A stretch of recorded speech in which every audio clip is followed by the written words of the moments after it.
Hey everybody, Joseph Rothschild here, aka MBT, and it's time for another discussion video. I've been, for some strange reason I can't elucidate, reading the feedback that you've been giving me in comments, and one thing that I think a lot of people have been asking for is a bunch of beginner's guides to getting into the game in a more competitive sense. It can be really hard to start a new game and get immediately good, especially a game like Elestrals that has a resource system so fundamentally alien to a lot of our concepts of things like advantage. Having to explain to a bunch of Yu-Gi-Oh players that the decision to play Nectar of the Gods is actually something you're going to have to think about has been really taxing. So today we're going to talk about the most important part of constructing your deck, your back row. Now this is going to be a really basic breakdown for anyone who has no idea what they're doing when it comes to Elestrals. If you want something a little more nuanced, may I point you directly towards Caster's Corner, a channel that I made with Sunny from Top Cut Yu-Gi-Oh, The Law Yu-Gi-Oh, World's competitor Trishula, and myself in order to get really into the nitty-gritty of some of the cards in Elestrals. We actually have a Daybreak discussion video up right now if you want to check it out. Anyway, let's break down back row. So when I refer to back row, what I'm talking about almost exclusively is counter runes. Present Elestrals decks usually tend toward about 15 Elestrals, 15 counter runes, and then 10 of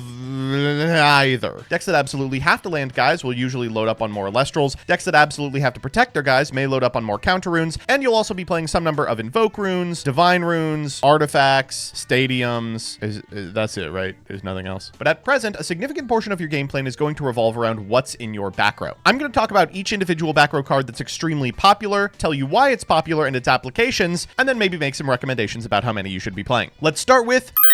First up is Gorgon's Gaze. This shouldn't be particularly surprising to anyone. While Gorgon's Gaze is an incredibly expensive piece of back row, it is also incredibly flexible. It's really, really good at protecting individual Elestrals. In almost every matchup, your game is going to reduce down to being able to stick a guy, and blanking a singular attack is often sufficient in order to protect an Elestral you want to stay on field, but it can also be used offensively in the equivalent of Elestral's damage step. This card negates the effects of an Elestral if they're being activated on the same chain, suppresses an Elestral, and prevents it from, like, ascending or receiving spirits or nexusing. It just makes it a non-factor. This has huge implications against a lot of the most powerful critters in the meta. Cards like Galaxy, whose effects increase their own attack value, are easy pickings for this card. You can get your opponent into a really devastating position where they lose a ton of tempo by making a bad attack. Cards like Foamy, which have effects that would trigger when the Elestral is destroyed in battle, no longer have those effects if they are being negated by Gorgon's Gaze. There's no activates in graveyard like there would be in Yu-Gi-Oh. Cards like Viserys, with the potential to run away with the game, can at minimum be stopped for a turn while you collect your bearings. It even has implications against some of the most powerful divine runes in the game. Decks like Earth Nexus, which are poised to be power players in Daybreak, play Demeter, and that card can boost the attack of an individual Elestral for an entire turn. But cards like Gorgon's Gaze can trade not only for that attack, but the spirit under the Demeter used to buff the critter. Powerful Nexus decks like Water and its associated strategy in Chronodial are easy pickings for this card. Once your opponent commits to an individual Elestral that they will attempt to ascend over,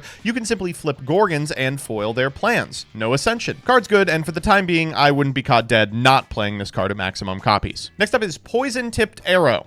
This card's strange. I would classify this card as a kind of trap hole for Elestrals. On cast of an opponent's Elestral, you can flip this sucker up. That Elestral gets -2 attack until the end of the turn. At end step, you can pay out the spirit cost of that monster in order to send it to the underworld. This does a fair amount, but not everything. Against some Elestrals like Viserys, your opponent can engineer a game state in which they are still able to proc the effect of the Viserys and then dare you to pay it out after they've already profited from the individual Elestral. Frequently, you'll find yourself in a position where your opponent earthquakes your Elestral and then mounts an offensive attack. You PTA a monster, but like you're still gonna take a damage off of the hit to your spirit deck. But make no mistake, this card is still extremely strong. In my estimation, I'd probably play the maximum number of this card because of its applications versus exactly two classes of card. The first is Rabbits. This is kind of the best card in the universe when it comes to killing bunnies. It feels terrible, of course. The rabbit is going to immediately pay out with a card, and you're going to have to expend 2 spirits to get rid of your opponent's 1, but it's a really small price to pay for an Elestral that otherwise has the potential to absolutely wax you over the course of multiple turns. What's more, the -2 attack is really good against the rabbits because they have 2 attack. This means you're not going to get into a position where they're going to be able to chip in for a little bit of damage if they go aggro rabbit, just because you have the capacity to reduce it to 0, and 0 attack Elestrals don't deal spirit deck damage. And the second class of cards it deals okay with are receivers. Cards that have an effect that procs off of receiving a spirit. These are the healing cards like Catarant or Dratagua, but they're also cards like Mudlet. Dealing with these cards on your opponent's turn cuts them off not only of their ability to go all the way in on these receivers, as decks like Water Nexus or Frost Nexus are wont to do, but it also means you don't have to worry about like strange things your opponent's going to be able to do with Altar of Stars on your turn.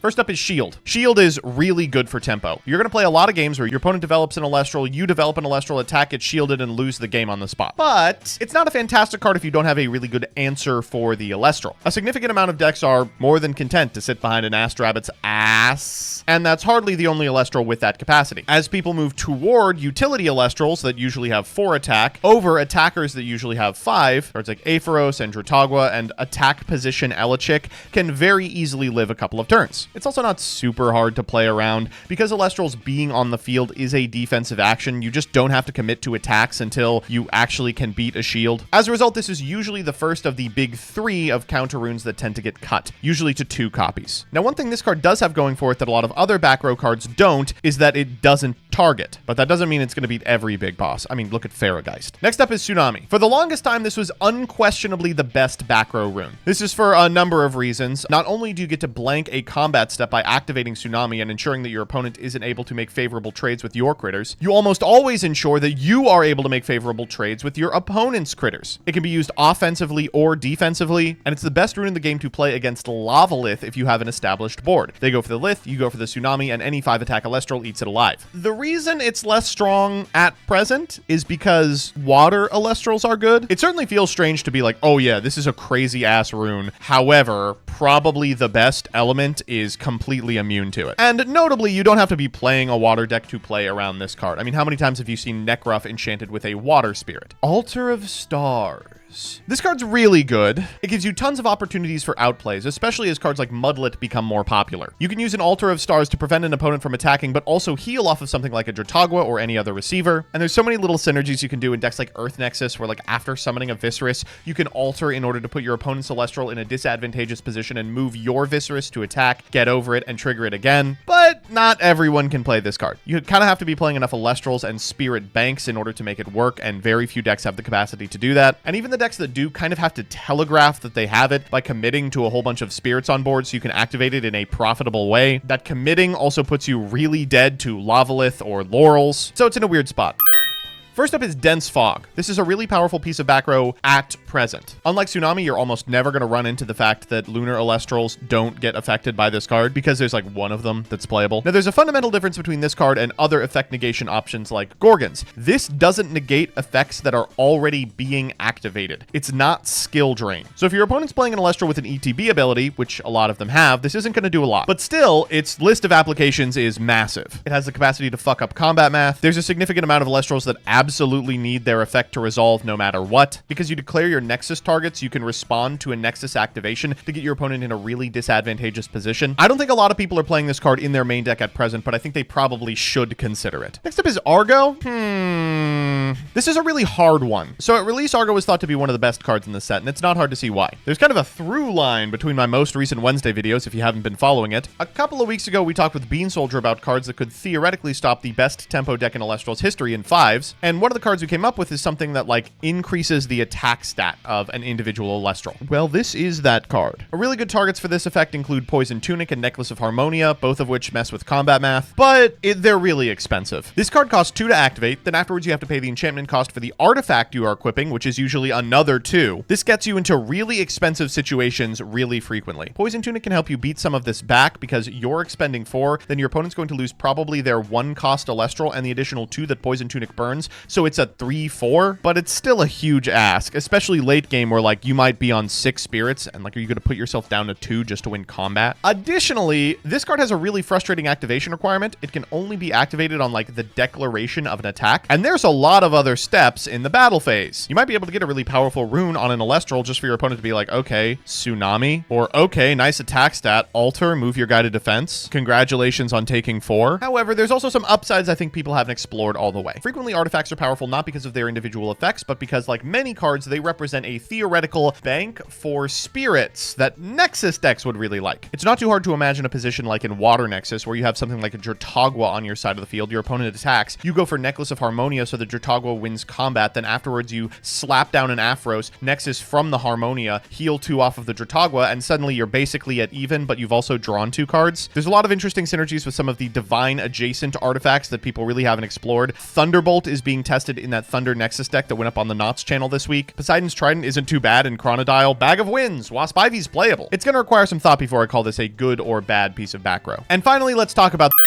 First up is Chains of Prometheus. This card's 7 tools of the bandit, but unfortunately it's in a really bad spirit color. Like fire, oh joy. People are usually comfortable splashing 2 Vipyro for a Lavalith, but like 4 Vipyro, so you can theoretically resolve a Lavalith and a Chains of Prometheus is a big ask. If you're playing a fire deck, this should probably be a consideration, but otherwise, Pandora's Box. This card used to be okay, but that was mostly the result of some very greedy combo decks existing and there not being very many options to side deck. At present, I feel like negation that doesn't even destroy the Elestral is probably not worth going in on. Poison Nectar. I'm a truther about this card. It's very well costed. As more people play Nectar of the Gods, it starts looking better, but it is very situational. I like to play it in sideboards against decks that are playing cards like Aphoros that incidentally lose to this card alongside Nectar of the Gods, so either of them feel like a blowout. Divine Blessing. Like Altar of the Stars, this is a very telegraphed card, but the way that you telegraph this card is the same way you telegraph Altar of Stars. So it's kind of hard for an opponent to understand if you're representing one or the other in a scenario where they know you're playing both. Invoke runes are crazy, so negation for those invoke runes seems like it would be really good as well, but you kind of have to be in a winning position where you have access to additional spirits to disenchant in order to make this happen,